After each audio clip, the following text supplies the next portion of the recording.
मैथिली साहित्य में आप लोगों का स्वागत है।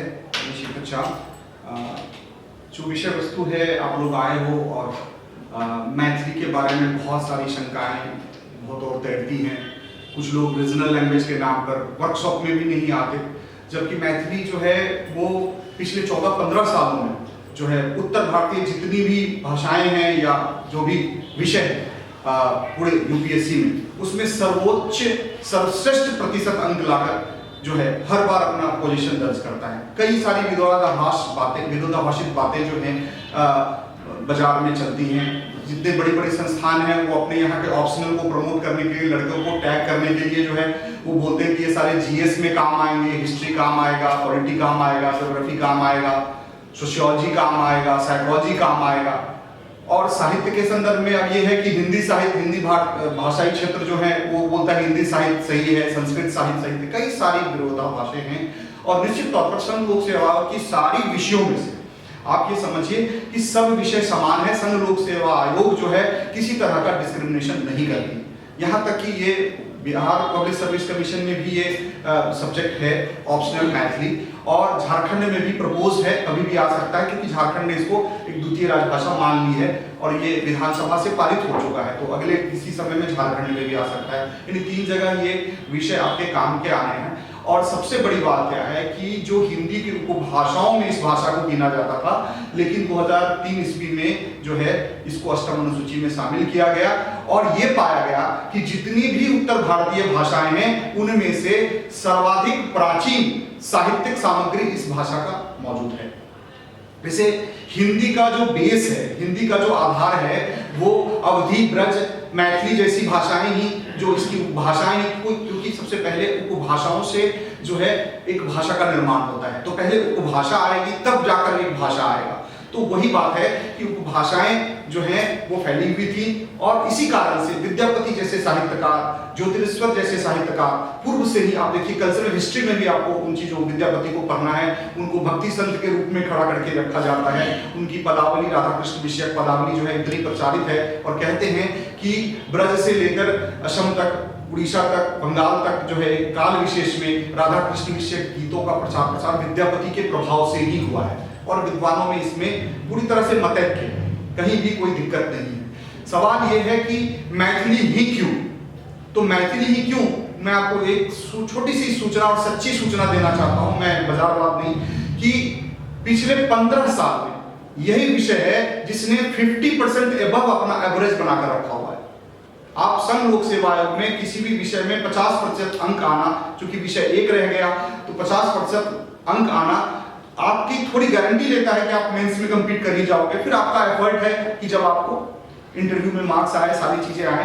तो इसलिए इस विषय में जो है विरोधाभास जो है, कभी भी छात्र को विरोधाभास को दूर करने के लिए जब कभी भी वर्कशॉप्स होते हैं उसमें जरूर आना चाहिए। हमारा उद्देश्य या जो कोई भी पढ़ा रहे हैं उनका उद्देश्य ठगना नहीं होता है। आप विषयों को पकड़िए, क्योंकि संघ लोक सेवा आयोग में ऑप्शनल बहुत महत्वपूर्ण हो गया और अब तो बिहार लोक सेवा आयोग में भी जब एक ऑप्शनल रह गया है तो बहुत महत्वपूर्ण हो गया है ऑप्शनल का चयन। और क्या है कि मैथिली जैसी जो भाषा है, ये विषय है, तो हम अल्पसंख्यक जैसे, तो इसमें दुष्प्रचार बहुत होता है। दूसरे इंस्टीट्यूशंस जो है वो अपने सब्जेक्ट को, अपने चीजों को प्रमोट करने के लिए तरह तरह की बातें बनाते हैं। मैं 15 साल से एस्टैब्लिश हूं और एस्टैब्लिश होने के बावजूद कई सारी बातें बनती हैं और लड़के उस झांसे में पड़ जाते हैं। मैं सारे छात्रों से अनुरोध करता हूं कि एक बार आप हमसे मिलें, हमसे बात करें, हमें समय दें, आप हमारे वर्कशॉप को देखें, हमारे विषय को जानें और तब जाकर एक उचित फैसला लें। ठीक है, इसी संदर्भ में जो है मैं सबसे पहले आपको बताऊं कि ये भाषा क्या है, ये माने किस तरह की भाषा है। तो सबसे पहले मैंने आपको बताया कि 2003 ईस्वी में ये भाषा अष्टम अनुसूची में शामिल हुई है। ये हिंदी की उपभाषाओं में गिनी जाती है। हिंदी की जो पूर्वी उपभाषाएं हैं उसमें मैथिली, मगही, भोजपुरी, ये सारी भाषाएं गिनी जाती हैं। लेकिन मैथिली के साथ एक बहुत अच्छी बात क्या है कि मैथिली जो है वो मागधी कुल की भाषा है और मागधी कुल की भाषाओं में बांग्ला, उड़िया, असमी भी आती है। हिंदी की तरह ही इसकी जो लेखन वाली जो लिपि है वो देवनागरी ही ज्यादा इस्तेमाल होती है। यद्यपि इसकी अपनी लिपि भी है, तिरुता लिपि, उसमें नहीं लिखा जाता और बहुत लोग योग्य नहीं है उसमें। धीरे धीरे उसके लिए प्रसार प्रचार किया जा रहा है, लेकिन संघ लोक सेवा आयोग में आपको देवनागरी लिपि में ही लिखना है। हाँ, बिहार लोक सेवा आयोग में देवनागरी लिपि और तिरुता लिपि दोनों में लिख सकते हैं, वो ऑप्शन है। तो इसलिए इसकी लिपि देवनागरी है और इसमें 90% जो शब्द हैं, 90% जो शब्द हैं, हाँ, वो शब्द जो हैं हिंदी के शब्द जो हैं 80% इस्तेमाल किए जाते हैं, लेकिन जब आप इसको लिखित रूप में लाओगे तो लगभग 90% शब्द हैं। बोली में भी 80% शब्द समान है, तो वो भाषा है तो स्वाभाविक बात है वो होगी। और साथ ही जो साहित्यिक भाषा है उसमें 90% हिंदी की भाषाएं प्रयुक्त होती है। हाँ, इसमें जो अंतर है वो सर्वनाम का कुछ अंतर है। हाँ, लिंग जो है में हम अंतर देखेंगे, हम कारक में अंतर देखेंगे, हम वचन में अंतर देखेंगे, और सबसे बड़ी बात इसकी क्रिया, जिसके बारे में कहा जाता है कि इसमें किसी भी क्रिया के लिए बहुविध शब्दों का इस्तेमाल किया जाता है। तो उस कारण से ही यह भाषा हिंदी से अलग होती है। लेकिन अगर आप इसको गौर से देखें तो जैसे सर्वनाम है तो मैं को हम कहते हैं, तो आप अगर देखेंगे कि मैं को हम कहते हैं तो भोजपुरी, मगही, मैथिली तीनों में मैं को हम कहते हैं। और अगर हम किसी भी जो वचन है इसका, इसमें हम किसी भी शब्द में अगर सब लगा देते हैं, यद्यपि सब भी होता है, ठीक है, तो बहुवचन बन जाता है। जैसे पुस्तक है तो पुस्तक में अगर हम सब जोड़ देंगे तो ये हो जाएगा पुस्तक सब। अब एक अच्छी बात क्या है, ये पुस्तक सब मिल जाए और इसको जो है ये सब जो है ये आपको सब में सारे शब्दों में जो है आप लगाओगे तो बहुवचन बन जाएंगे। लेकिन मनुष्य आदर सूचक, मनुष्य के संदर्भ में जो है इसमें प्लस सब के अलावा आप प्लस लोकनी लिखते हैं, ठीक है, और इसको उच्चारित करते हैं लोकाइन। हाँ, तो जैसे लोकाइन में जैसे शिक्षक लोकाइन, शिक्षिका लोकाइन, महिला लोकाइन, हाँ, इस तरह से अधिकारी लोकाइन, तो लोकाइन लगाकर भी जो है इसमें बहुवचन बनाने की प्रक्रिया है। और इसके अलावा कोई भी बहुवचन बनाने की प्रक्रिया इसमें नहीं है। और सबसे अच्छी बात क्या है कि हिंदी में हम देखते हैं कि पुस्तकें, पुस्तकों, पुस्तक सब, हाँ, ये तीनों बहुवचन होता है। लेकिन मैथिली में किसी भी शब्द का बस पुस्तक सब ही बहुवचन बने। तो वचन के दृष्टिकोण से ये बहुत ही आसान है। वचन सबसे पहले मैंने इसलिए बताया आपको सर्वनाम के बाद कि सबसे बड़ा है कि वचन से बहुत फर्क पड़ता है सेंटेंस में, वाक्य में, इसलिए वचन को समझना। तो वचन हम सब लगाएंगे बहुवचन बन जाएगा। ये कहां भाषा अलग है मैं ये बताना चाह रहा हूं आपको। साथ ही आप इसमें अगर आप देखेंगे तो मैथिली में सबसे अच्छी बात है कि लिंग देखिए इसका, मैं मोटा मोटी आपको बता देता हूं, बाकी ये सारी चीजें तो मैं आपको 4-5 दिन में सिखाता हूं, ठीक है। तो अब इसमें देखिए लिंग, जो मैथिली में लिंग है, तो मैथिली में शब्दों का लिंग नहीं होता है।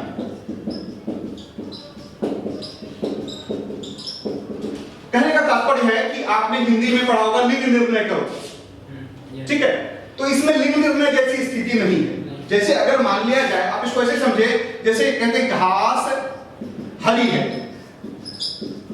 मोती हरा है, मान कहा हमने।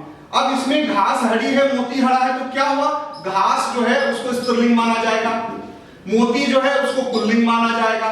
अब मैथिली में इसका क्या होगा, घास हरियर, हाँ अच्छी, ऐच कहते हैं इसको कुछ, हाँ, मोती हरियर ऐच, ठीक है। अब देखिए हरियर ऐच कोई फर्क नहीं पड़ा। तो जो हिंदी में जो वाक्य अशुद्धि होती है, वर्तनी अशुद्धि होती है, उसमें लिंग का बड़ा ही योगदान होता है। तो यहां लिंग का चक्कर नहीं है शाब्दिक रूप से। हाँ, इसमें क्रिया और विशेषण में लिंग होता है, जैसे राम गए तो राम गेला, सीता गई तो सीता गेली, ये गेला गेली क्रिया का लिंग है। तो वो भी क्या है, मनुष्य के संदर्भ में हुआ है, लेकिन इसका ऑप्शन है राम गेलथिन सीता गेलथिन, जो भोजपुरी मगही में भी बोलते हैं लोग, उसका ऑप्शन है। फिर क्या है, विशेषण, जैसे अच्छा लड़का, अच्छी लड़की, माने हिंदी में हुआ। हाँ, तो इसमें यहां पे नहीं आएगा निक बालक, निक बालिका, तो यहां लिंग का नहीं हुआ, लेकिन कहीं पर सुंदर बालिका, तो वहां पर सुंदर बालिका हो जाएगा। तो विशेषण में कहीं कहीं आपको मनुष्य के संदर्भ में लिंग दिखता है, क्रिया में लिंग होते हैं, लेकिन शब्दों का लिंग नहीं होता है, इसका लिंग खत्म।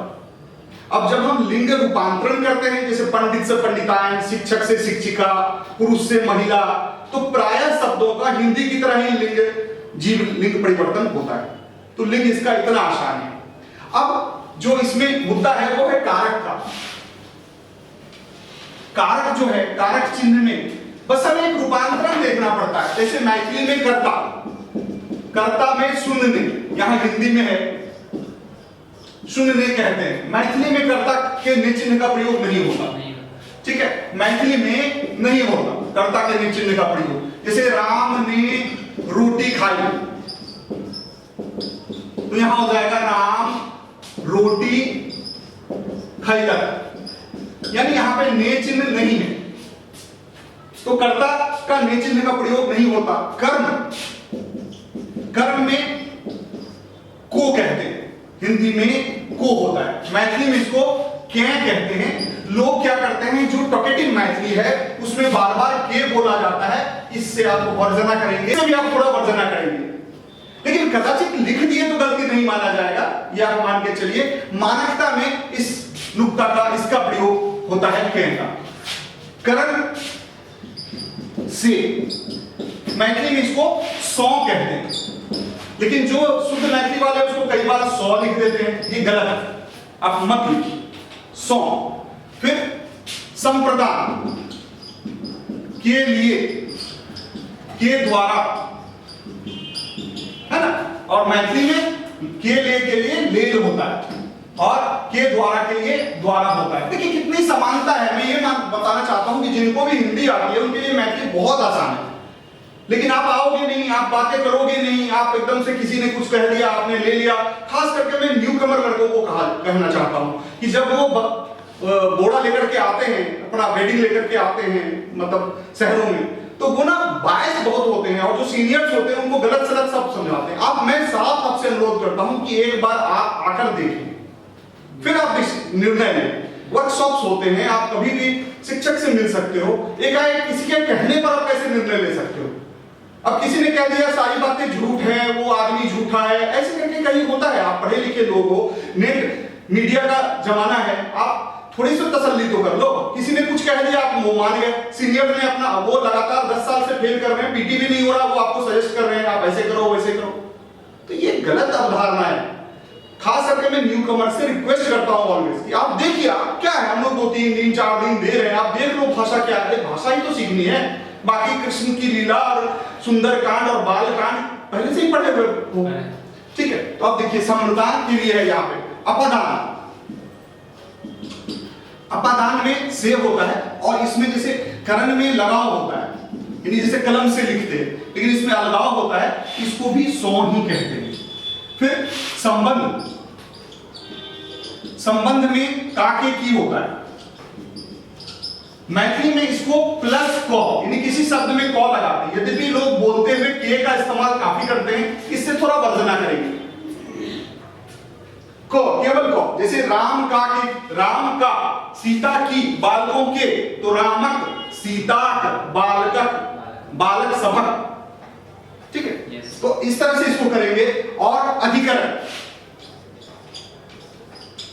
अधिकरण में पढ़ होता है, तो यहां पर भी मे का मेनी होता है और पढ़ का पढ़ होता है, लेकिन मे में हमारे ऊपर नुक्ता नहीं होती, उस पर बिंदी नहीं होती, अनुस्वार नहीं लगता मे में, ठीक है। तो मे, अब उसमें क्या है, जो मिथिला के प्योर मिथिला के वो बोल देते हैं वही लिखते हैं, इससे बढ़ जाना चाहिए।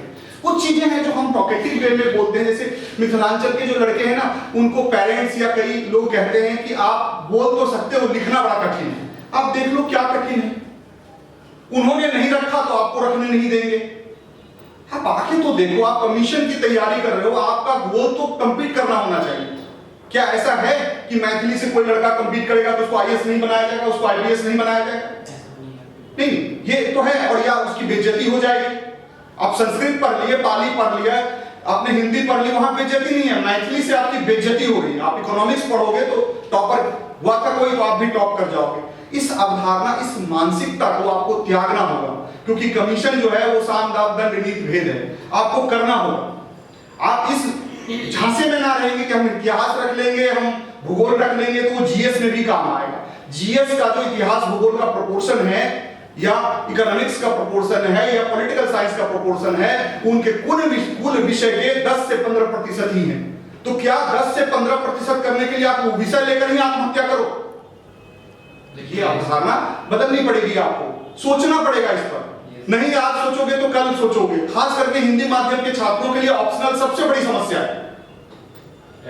इंग्लिश माध्यम के जो छात्र होते हैं वो कई तरह से अपना वो रिकूप कर लेते हैं चीजों को, ठीक है। लेकिन आप जो हिंदी माध्यम के छात्र हैं, उनको आज बहुत बरगलाया जा रहा है और लगातार उनका रिजल्ट इस कारण से भी गिर रहा है क्योंकि उनका विषय चयन, उनके पढ़ने के तरीके सब सही नहीं है। वो फेल्योर जो अपने भैया लोग हैं उनकी बातों में आ जा रहे हैं, चाहे मैं हूं कोई हो। आप दूध का दूध, पानी का पानी साफ क्यों नहीं कर लेते? लगातार आप ये गलतियां क्यों करते जा रहे हो? आपको मैं बताऊं कि आज मेरे पास 70% छात्र वो होते हैं जो दूसरे विषय रखकर 4 बार, 5 बार, 2 बार, 3 बार फेल कर चुके होते। तो पहले ही क्यों नहीं जग जाते? ऐसे ऐसे लड़के हमें मिले हैं, अभी हमारे पास हैं, जिनको कि जीएस में 400 के करीब नंबर है और ऑप्शनल के कारण उनका रिजल्ट नहीं हुआ है। तो बार बार ये गलतियां क्यों कर रहे हो आप? तो ये देखिए आप क्या फर्क है। हमें लिखना है और इन चीजों को हम बताते हैं, आपको ट्रांसलेशन करवाते हैं, सारी चीजें एक तरह से होती है आपकी, और उस सारी प्रक्रिया से गुजरते हो, फिर भी आप जो है इस तरह की बातें मार्केट में, फलना वो बुरा है, वो अच्छा है, अपनी अवधारणा क्यों बना लेते हो? मेरा ये कहना है। अब देखिए, इसमें जो क्रिया है, अब कई चीजें हैं, जैसे है, इसको अच्छी कहते हैं, हाँ वो है, इसको छह कहते हैं, हूं है तो छी कहते हैं। इसी तरह से होगा ना, कुछ होगा। अब जैसे था है, तो अब था किसके साथ लगा? आप देखिए, हिंदी में भी जब आपको सर्वनाम के वचन बदलते हैं या सर्वनाम बदलता है तो उसके जो है वो क्रिया सहायक क्रिया में परिवर्तन होता है। मैथिली में तो सबसे अच्छी बात क्या है कि जिस क्रिया और सहायक क्रिया का प्रयोग एक वचनकर्ता के साथ होता है,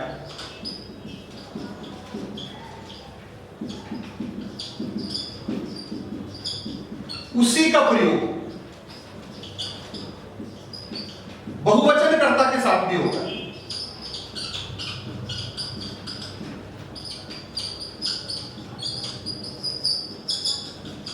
तो चक्कर ही नहीं है। अब जैसे मैं पढ़ता हूं, अब देखिए यहां पर आपको मैं इसी चीज को एक उदाहरण से समझाता हूं। आप देखिए कितना है अच्छा सब कुछ। अच्छा, यहां आया मैं पढ़ता हूं, हिंदी को देखिए, और इसी का जब बहुवचन बनेगा तो मैं का हम हो जाएगा, हम पढ़ते हैं। अब यहां देखिए कि पढ़ता जो है वो बदलकर पढ़ते हो गया है हिंदी में, और हूं बदलकर है हो गया है, ठीक है। तो क्रिया और सहायक क्रिया में परिवर्तन है। अब इसको हम मैथिली में देखते हैं। मैं को मैथिली में हम कहते हैं, पढ़ता को पढ़ित कहते हैं, और हूं को छी कहते हैं। और जब हम इसका बहुवचन बनाते हैं क्या होता है? हम सब, मैंने कहा बहुवचन सब बनाकर लगाएंगे, हम सब पढ़ित छी। देखिए, तो पढ़ित छी में कोई परिवर्तन नहीं हुआ, तो आसान हो गया। अब जब आप एक लड़का जब दर्शन शास्त्र लेता है, जिसका दर्शन के दो से कोई लेना देना नहीं है, और वो ये सोचता है कि हम दर्शन शास्त्र लेंगे तो हम पास कर जाएंगे, समाज शास्त्र लेंगे तो पास कर जाएंगे। भाई कम से कम साहित्य में इतना तो है कि आप कि जैसे गरीबी, प्रेम, हाँ, अंतः संबंध, सामाजिक संबंध, हाँ, साथ ही राम कृष्ण के संदर्भ में महाभारत के प्रसंगों को, और हमारे यहाँ जो सामाजिक परिवर्तन हो रहे हैं और समाज में जो अंधविश्वास है उसके विरुद्ध जो समाज में काम हुए हैं, उन संदर्भों में जो साहित्यिक परिवेश है उससे आप पूर्व परिचित हो। यहाँ मामला केवल लिखने का है, और वो भी हम लोग पूरे कक्षा में या तो प्रश्नोत्तर कराते हैं या प्रश्नोत्तर देते हैं, साथ ही आपको लाइन बाय लाइन किताब पढ़ाते हैं। जैसे क्या होता है कि बहुत सारे लड़के होते हैं, उनको ये होता है हमें साहित्य में बड़ा दिक्कत है यार, कविता पढ़नी पड़ती है, ये वो कविता पढ़नी पड़ती है। आप याद करो कि आप 10th में 9th में 8th में जब पढ़ते थे तो रहीम के दोहे थे, सूर का जो है दोहा था, सब था, आपने सब पढ़ लिया, सबको लेकर आप पास कर गए। कैसे किया? तो टीचर ने आपको पढ़ाया, और टीचर ने जब लाइन बाय लाइन पढ़ाया, जहां क्लास कक्षा में उपस्थित थे वहां आपने अच्छा किया। तो जब हम यहाँ लाइन बाय लाइन पढ़ा रहे हैं तो फिर कहां प्रॉब्लम होना है साहित्य में? अब सुंदरकांड आपको वैसे ही पता है भाई, कृष्ण की लीला पुतना वध से लेकर के जरासंध वध तक आपको यूं ही पता है। उसमें हम क्या बताएंगे आपको? हम क्या बताते हैं? तकनीक कि प्रश्न क्या होता है, प्रश्न के उत्तर क्या होते हैं, उसमें विशेषता पूछ रहा है, महत्व पूछ रहा है तो उसका क्या अंतर है, उसमें अगर भाषाई परिवेश का प्रश्न पूछ रहा है और सांस्कृतिक परिवेश का, सामाजिक परिवेश का क्वेश्चन पूछ रहा है, उन सब में क्या अंतर है, कौन से उदाहरण डालेंगे, हाँ प्रश्न का मतलब क्या होता है। और सबसे बड़ी बात है कि इसका जो द्वितीय पत्र है या प्रथम पत्र है वो स्टैटिक है। इसमें कोई भी जब एक बार छात्र पढ़ लेता है तो बस उसके रिवीजन ही होते हैं, अपने आप को अपग्रेड ही करता है, इसमें कुछ भी नई चीजें नहीं जुड़ती। तो अब जैसे आप कोई भी पब्लिक एडमिनिस्ट्रेशन ले लो, उसमें रोज नई नई बातें जुड़ती हैं। और आज जो है समान अध्ययन का भार और जो है ऐसे का भार, निबंध का भार इतना ज्यादा हो गया है कि छात्र ऑप्शनल उतना पढ़ ही नहीं पाते। तो बड़े बड़े ऑप्शनल में उनको बहुत दिक्कत होती है। शुरू में तो जोश में रख लेते हैं, बड़ी बड़े संस्थान बड़ी बड़ी बातें करते हैं, लाखों रुपया लेकर के, तो उनको लगता है वहां बड़े बड़े काउंसलर बैठे हुए हैं, तो वो आपको हमारे पास आने ही नहीं देंगे, कभी नहीं आने देंगे। आप समझिए इस बात को। और आप कितने मूर्ख हो कि जब आप जानते हो कि एक सब्जेक्ट में 60-70 लड़के 80 लड़के अपियर हो रहे हैं, 15-15 20-20 रिजल्ट हो रहा है, फिर भी अगर आप नहीं जगते हो तो आप you are born to fail. आप फेल करने के लिए ही पैदा हुए हो। जब आप बाजार ही देखते हो, बाजार देखते हो तब तो बड़ी संस्थान जाते हो। तो बाजार ये भी तो देखो, आप इससे क्यों मुख मोड़ लेते हो? अरे वो झूठ बोलता है, झूठ क्या बोलता है? हाथ कंगन को आरसी क्या, पढ़े लिखे को फारसी क्या, भाई देखो अंक है, सारी चीज है, हमारे पास उतना पैसा नहीं है भाई कि हम प्रोपगेट कर पाए। और यही हमारी असफलता कहिए या जो भी है उसका कारण है। मैं आज रिजल्ट असफल नहीं हूं, लेकिन जो एक व्यावसायिक दृष्टिकोण से सफलता नहीं मिल पा रही है उसके पीछे यह है कि आप आ नहीं पा रहे। आप ही देखो अभी बड़े बड़े 500, मैं 15 साल से इसको लीड कर रहा हूं, 500 लड़के एक कक्षा में जिसको फिलॉसफी का भी पता नहीं उसमें जमा हो जाते हैं। और आप हमारे यहाँ क्यों नहीं देखने आते? ऐसा क्या है? ये संस्कृत में जाते हो, संस्कृत कभी नहीं पढ़ा, संस्कृत में जाते हो क्यों? तो वहां बोर्ड दिख रहा है, पोस्टर दिख रहा है, 5 साल पहले के रिजल्ट को टॉप करके दिखा रहे हो, आप जाओ यार मरो। हमें क्या, हम तो अपना देखते हैं, हर साल रिजल्ट देखते हैं। आप जब आओ रिजल्ट में मैं ही होऊंगा, 11 महीने लोग होंगे, 12वां महीना मैं होऊंगा। तो फिर क्या है ये विरोधाभास? ये विरोधाभास इसलिए है कि आपको बाजार में बड़गलाया जा रहा है। आप चेतो, अब भी नहीं चेतोगे तो खास करके मैं हिंदी माध्यम के छात्रों को बोलता हूं, आपका रिजल्ट नहीं होना है, मर जाओ आप उसको मत देखो। क्या होता है कि कई बार जो संस्थान है जो हाईएस्ट मार्क्स होता है उसको पब्लिश करते हैं, क्या देखो हमारे में इतना आ गया, अब हमें भी आया 318 आया, हमारे पास पैसे नहीं है आपको हम बताएं। आप आओगे मेरे से क्वेश्चन करोगे, सर उस लड़का को दिखाते मुंह उसका, सर इतनी शंका क्यों भाई? ठीक है, तो मेरा ये कहना है कि आपको मार्क्स दिखा रहे हैं, हमें लड़के मार्क्स दिखा रहे हैं, तो उसको कोई कह देगा वो मार्क्स नहीं है, वो तो फैब्रिकेटेड मार्क्स है, ऐसे थोड़ी होता है। तो उनका प्यार प्यार है, मेरा प्यार चक्कर है। तो आप इस विरोधाभास जो ये बाजारवाद बनी हुई है, इससे आप खुद को जो है अलग करो। अगर इससे आप अपने आप को अलग नहीं करोगे तो निश्चित तौर पर आपका भला होने वाला नहीं है और लगातार आप फेल कर रहे हो। ये अब जैसे एक विरोधाभास उत्तर प्रदेश से, मध्य प्रदेश से, हरियाणा से, राजस्थान से, सब जगह से रिजल्ट हो रहा है। वो क्या बेवकूफ हैं? लेकिन हमारे बिहार के जो छात्र हैं खास करके वो इतने होशियार हैं कि वो संस्थान में अपनी बड़ी फीस देकर कॉलर ऊंचा करते कि हम तो ज्योग्राफी में एडमिशन लिए, हम तो ज्योग्राफी से एकदम विद्वाने हो जाएंगे। क्या हो रहा है आप देख लो ना, पढ़ लो आप, मना नहीं है किसी से, गार्जियन का पैसा जितना फेंकना है फेंक लो। हमको फलना सीनियर ने कह दिया, उसने भी पढ़ा है, भेड़ चाल की तरह सब कुत्ता काशी जा रहा है, आप भी चले जाओ। आपको मैं कह रहा हूं आप आओ, देखो, विचार करो, तब लो। इतना समय तो हम लोग दे रहे आपको, ठीक है। अब कमाल का है कि सारे लोग 40,000 50,000 सब फीस ले रहे हैं। अगर मैं फीस मांगता हूं तो लगता है जैसे अपराध कर रहा हूं, जैसे लगता है सर फीस यार मेरे विषय से रिजल्ट नहीं होगा क्या? ये कौन सा विरोधाभास है? क्या कह रहे हो आप? दिमाग लगाओ, सोचो, यहां पे कुछ नहीं। अब देखिए जब इसका व्याकरण ऐसा है, मैं ये कहना चाहता हूं इसका व्याकरण ऐसा है, तो फिर आपको फिर कहां दिक्कत है? इसमें तो सबसे बड़ी बात ये लिखने का चक्कर है ना कि ये भाषा अलग होगी, कुछ अलग सा फ्रेंच होगा या कुछ स्पेनिश होगा। अब देखिए इसका जो विषय वस्तु है, हम विषय वस्तु पर आते हैं। अब इसमें देखिए सबसे पहले जो है द्वितीय पत्र जो होता है वो प्रैक्टिकल है, उसमें आपको पद्य और गद्य पढ़ने हैं, ठीक है। तो पद्य में क्या पढ़ना है? अब सबसे पहले देखिए इसमें जो है एक पदावली है विद्यापति की, हाँ, उसमें 50 पद पढ़ने हैं। तो 50 पद आपने कभी किताब देखा नहीं, 50 पद कैसे पद हैं? तो मुश्किल से ये 10 पंक्तियों के पद। ये मैं लाइन बाय लाइन रस अलंकार काव्य विधा के विश्लेषण के साथ आपको कक्षा में पढ़ा रहा हूं। इस 50 पद में भी आप समझ लीजिए कि 30 पद छोड़ करके 20 पद थोड़े वल्गर किए, जो आमतौर पर उससे नहीं पूछते, फिर भी हम पढ़ाते। ये क्या है? राधा कृष्ण विषयक पद है, राधा कृष्ण विषयक पद है। तो राधा कृष्ण की जो लीला है, रास लीला। अब रास लीला क्या है? प्रेम। हम आगे कक्षा में आपको बताएंगे कि रास लीला क्यों कहते हैं इसको। तो भगवान ने रास रचाया, प्रेम का, वात्सल्य का रास रचाया, और उसमें गोपियां, राधा किस तरह से उस रास में उस परमात्मा की तरफ आकृष्ट हुई, उसी का जो है ये इसमें 50 पद है। उसी तरह से गोविंद भजनावली, इसमें भी क्या है? राधा कृष्ण की रास लीला। इसमें 25 पद पढ़ने हैं। बीपीएससी में 50 पद पढ़ना है। फिर देखिए इसमें कृष्ण लीला है। कृष्ण लीला में क्या है? पूतना वध से, हाँ, पूतना वध से आपको जरासंध वध तक।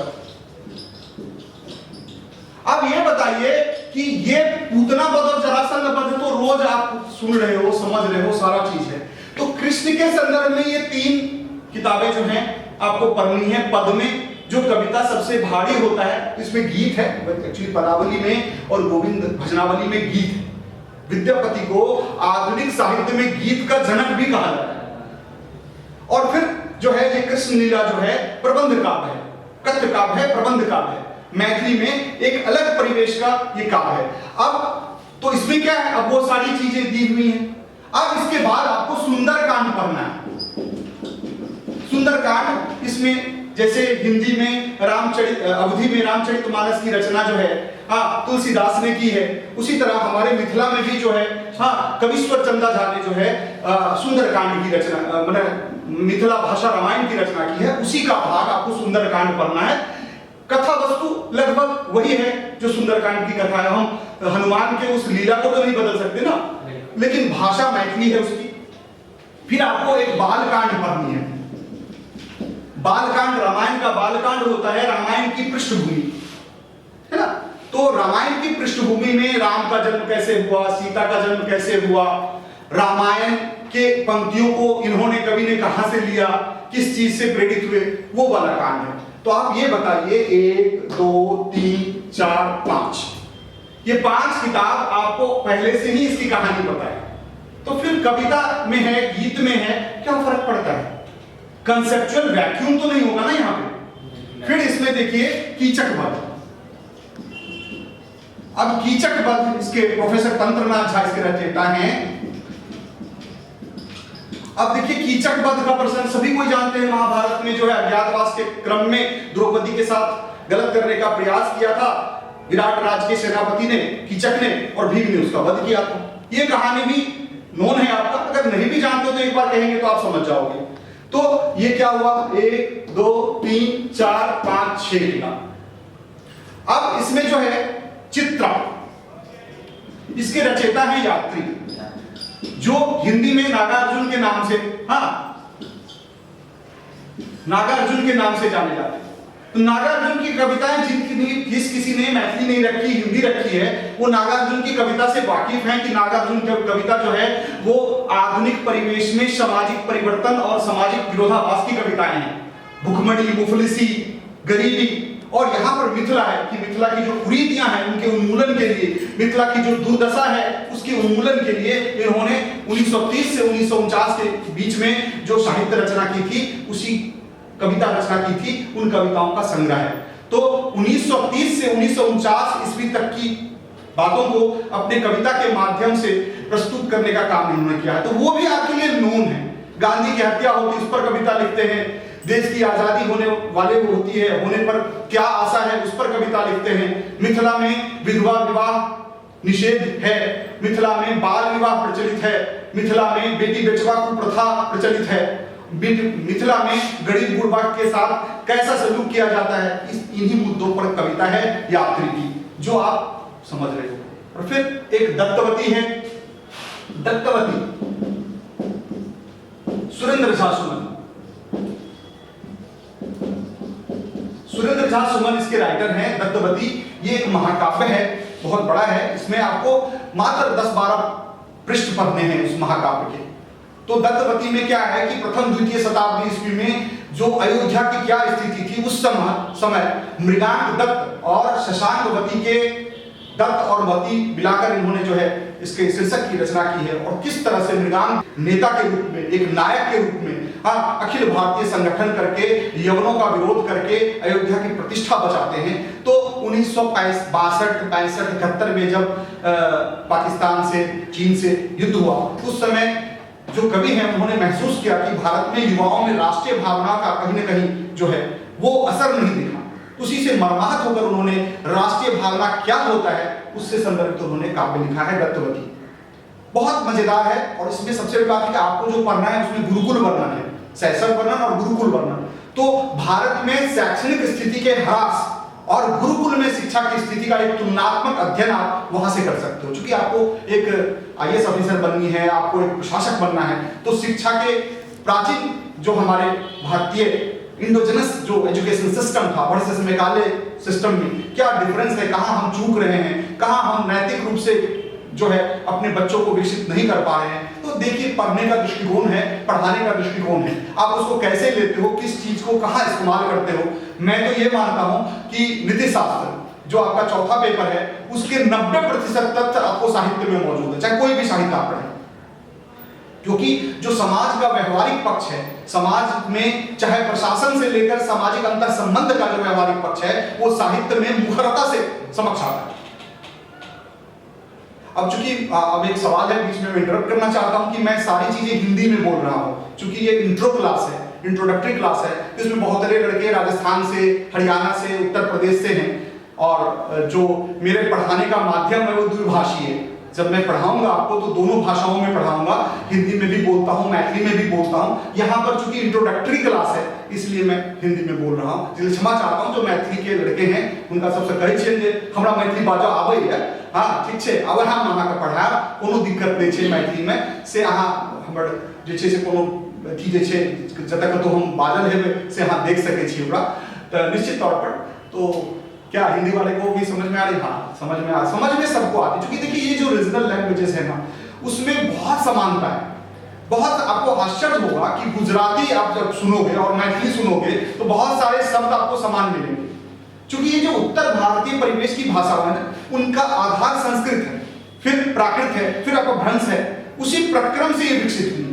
और आज ना इतनी जनसंख्या है, इतना बड़ा फैलाव है, कभी छोटे से जगह से हम वहां पर गए हैं तो अपनी भाषा और संस्कृति लेकर जाते हैं। तो आपसी सम्मिश्रण से किसी भाषा में परिवर्तन होता है। जैसे देखिए हमारे यहाँ हिंदी आज इंग्लिश हो गया, कैसे हो गया? अंग्रेज लोग इंग्लिश लेकर आए। तो उसी तरह से जब बाहरी लोग आते हैं और मूल भाषा के साथ मिलते हैं तो भाषा का समाहार हो जाता है। तो मैथिली जैसी भाषा में इसी कारण से आपको हिंदी के सारे शब्द मिलेंगे, सब कुछ मिलेगा। यही विरोधाभास है। कोई ये कहता है अरे मैथिली लिखो बड़ कठिन चीज, मिथिला के लोग हैं वो इस पर बहुत बात करते हैं फालतू का, उनको कुछ पता नहीं लिखब क्या। किसी ने आपको, चूंकि होता क्या है कि आप लंदन में जाके किसी को इंग्लिश सिखाने लगे तो सीखेगा भला, तो मैथिली सीखा भी जाता है लिखने के लिए, ये चीज भरोसा नहीं होता किसी को। सीखते कि वो तो बचते छे बचपन से, तो जे बाते छे सीख नहीं छे, जे शुद्ध मैथिली हो छे से अलगे हो छे बाओ। इस तरह से आप अपने बच्चों को, जो वहां पे मिथिलांचल में लोग हैं, उनको मैं कहना चाह रहा हूं, आप उनको मत बड़गड़ाओ, उनको आने दो। मैं दावा करता हूं अगर उसको 250 से कम नंबर आए ना तो मेरे से पैसे सूद समेत वापस ले लेना, और जो समय बर्बाद किया उसके लिए 10 गुना पैसे ले लेना आप मेरे से। आप उनको मत रोको, क्योंकि आज देखिए कोई क्षेत्रीय भाषा अगर इंट्रोड्यूस हुई है तो उसका उद्देश्य क्या है? क्षेत्रीय भाषा के, भाषाई क्षेत्र के लोगों को प्रमोट करना। लेकिन जब आपके रिजल्ट में 50% लड़के राजस्थान, हरियाणा, उत्तर प्रदेश के होने लगे तो शर्म करो मिथिला के लोग। क्यों हो रहा है ऐसा? मैं बार बार कह रहा हूं क्यों हो रहा है ऐसा, इसलिए कि आप अपनी बात को नहीं समझ रहे और यहाँ नीलिमा खोड़वा जैसी लड़की पास करके निकल जाएंगे, आदित्य भारद्वाज जैसे लड़के पास करके, अमित आनंद जैसे लड़के पास करके निकल जा रहे हैं, बहुत हैं। तो आप ये समझो इस बात को कि वो क्या मूर्ख है, क्योंकि उनको पापा ने नहीं समझा। उनको पापा ने कहा बेटा जाओ तुम्हारा काम है कंप्लीट करना, तुम्हें जो विषय लेना है ले।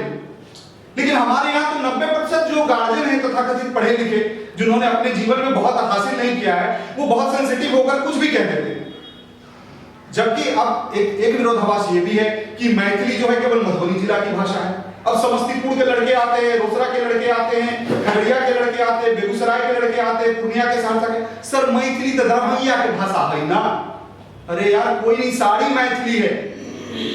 हम मिथिलांचल राज्य की मांग करते हैं तो नेपाल की तराई तक पहुंच जाते हैं। और इधर मैथिली जो है किसी खास जगह की बपोती किसने बनाया?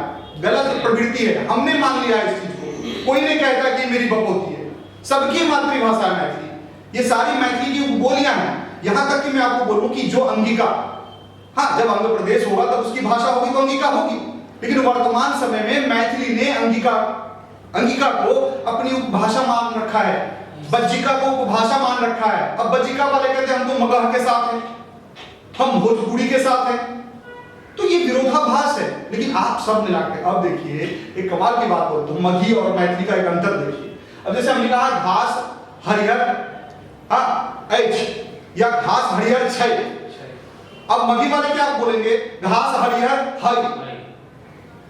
भोजपुरी वाले क्या बोलेंगे? घास हरिहर बाटे। इन घास हरिहर तो दोनों बोलेंगे, वहां भी लेंगे नहीं, यहां भी लेंगे नहीं। तो ये क्या है?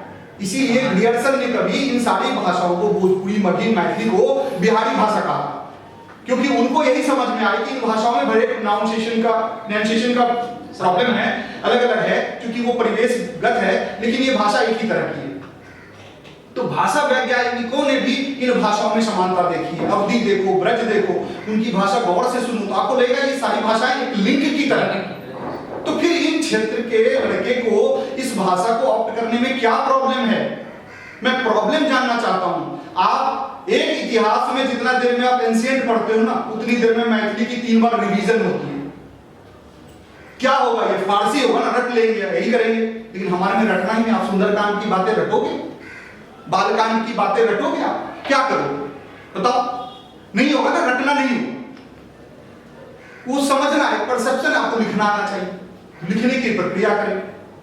विषय छोटा बड़ा कुछ भी नहीं होगा, हम इसको पढ़ा के छोटा बनाते हैं।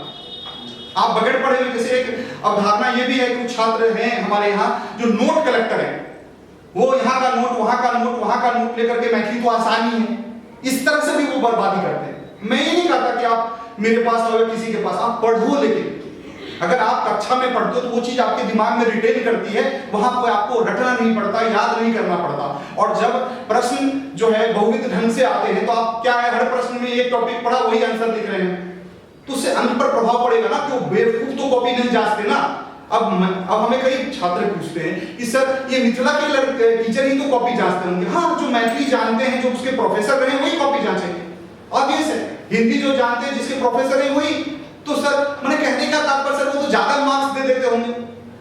मूर्खता है आपकी। अगर ऐसा देते तो सबको टॉप करा देते, ऐसा नहीं होता है। लेकिन चूंकि विषय वस्तु सीमित है, स्टैटिक है, तो स्वाभाविक बात है कि एक बार आपने गलती की, दूसरी बार आप अच्छा कर लेते हो, या पहली बार में आपने सबसे अच्छा कर लिया तो 300 मार्क्स आ रहे हैं, लगातार आ रहे हैं। आप देखो पिछली बार जितने लड़के पास आउट हुए उसमें 277 लोएस्ट मार्क्स है। वो भी किसको आया, जो जिसको नीलिमा पवार को पिछले बार सबसे हाईएस्ट मार्क्स आया था 292, उसको इस बार लोएस्ट मार्क्स आया 277। अब पूछोगे मार्क्स क्यों गिरा?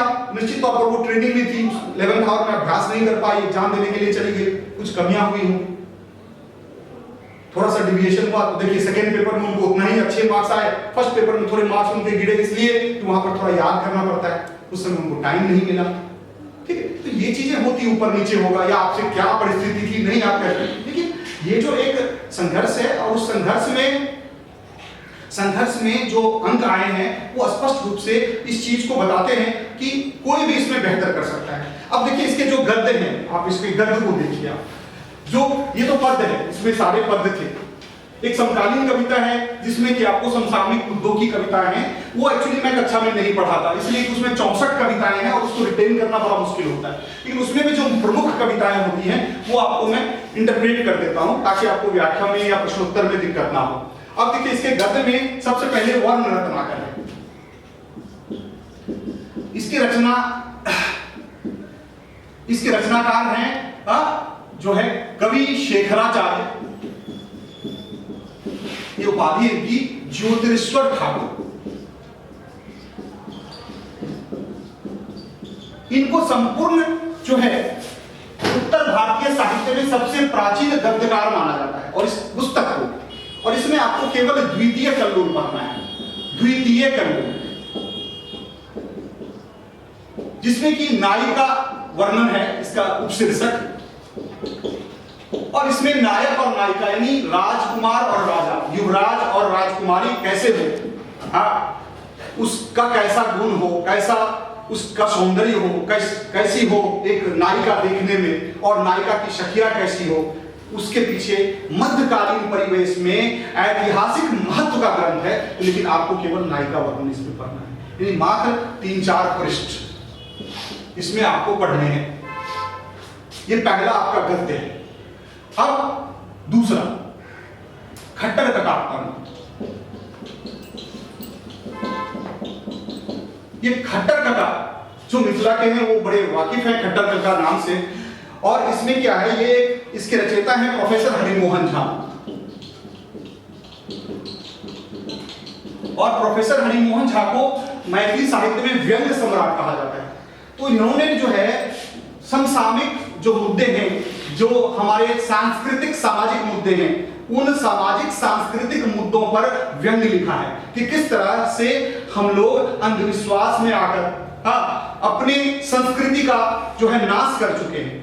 दुनिया बदल रही है, दुनिया में विज्ञानवाद प्रसारित है, और आज भी हम दकियानुसी बातों में लगे हुए हैं। तो मुद्दे अलग अलग हैं, कभी वो शास्त्र का वचन लेकर आते हैं, कभी आयुर्वेद का वचन आयुर्वेद लेकर आते हैं, कभी वेद लेकर आते हैं, कभी जो है मिथिला के खान पान की बात होती है, और हर जगह वो समाज का जो है पोस्टमार्टम करते हैं कि समाज में क्यों कर विरोधाभास, और इस विरोधाभास से समाज का कितना नुकसान हो रहा है। तो इसमें लगभग आपको 24 व्यंग्य हैं, 24 व्यंग्य हैं इसमें, और उस व्यंग्य का ये व्यंग्य निर्झरी है, एक अलग विधा है ये। आप कथा भी कह सकते हैं, व्यंग्य निर्झरी है, जिसमें नायक इसके खट्टर काका है। इसमें खट्टर काका और लेखक के बीच संवाद होता है, और संवाद से इस चीज का पता चलता है कि कहां पर क्या हो रही है। तो उसमें खट्टर काका जो है एक्सप्लेन करते हैं चीजों को कि क्यों ऐसा हो रहा है। अब इसी के बाद तीसरा जो है विषय वस्तु है लोडिक विजय। लोडिक को जो है बुंदेलखंड से लेकर असम उड़ीसा तक के महानायक है। तो 5वीं 7वीं शताब्दी के संदर्भ में जो घटी हुई घटना है, उसको लोक गाथा में, वीर गाथा में जो है लोक मुख से सदियों में जो है प्रचारित किया गया, और उसी को यहाँ पर जो है मणिपद्म है मैथिली में बड़े साहित्यकार, और उन्होंने इसका उपन्यास लिखा है। ये एक उपन्यास है लोडिक के वीर गाथा का उपन्यास। अब उसी तरह से इसमें पृथ्वीपुत्र है। पृथ्वीपुत्र मतलब धरती का कौन? किसान। तो किसान कौन है? जो धरती को जोतता है, उससे अमृत उपजाता है, सारे लोगों को अमृत देता है। लेकिन यात्री कहते हैं कि इसी को लोग अमृत पीने से वंचित करते हैं, यानी जो किसान है, गरीब गुरबा है, उनको उनका हक हकूक नहीं मिलता। लेकिन पृथ्वीपुत्र में ललित ने दिखाया है कि कैसे जब हक हकूक नहीं मिलता तब कैसे दलित उठते हैं, हाँ, लाठी उठाते हैं और कैसे हक हकूक छीनते हैं। ये भी एक उपन्यास है आपको। और दूसरा